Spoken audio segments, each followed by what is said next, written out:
विजयनगर में गंगू नाम का एक साधारण व्यक्ति रहता था, लेकिन उसके बारे में नगर में एक अजीब सी अफवाह फैल चुकी थी। लोग कहते थे कि वो बहुत मनहूस है।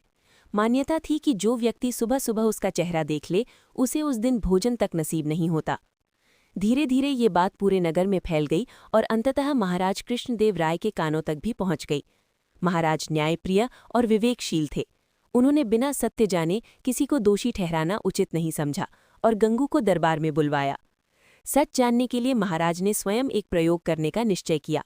अगले दिन सुबह सबसे पहले उन्होंने गंगू का चेहरा देखा। संयोगवश उसी दिन राज्य के कार्यों में वे इतने व्यस्त हो गए कि उन्हें भोजन करने का समय तक नहीं मिला। इस घटना को महाराज ने अपशकुन मान लिया। क्रोध में आकर उन्होंने गंगू को मनहूस ठहराया और उसे फांसी की सजा सुना दी। जब ये समाचार तेनालीराम तक पहुंचा तो वे स्थिति की गंभीरता समझ गए। उन्होंने गंगू को ढाढ़स बंधाया और समझाया कि अंतिम समय में राजा से क्या कहना है। अगले दिन फांसी से पहले गंगू ने महाराज से मिलने की अनुमति मांगी। दरबार में पहुंचकर उसने साहस के साथ कहा, महाराज, यदि मनहूस कोई है तो वो मैं नहीं, आप हैं। ये सुनकर दरबार में सन्नाटा छा गया।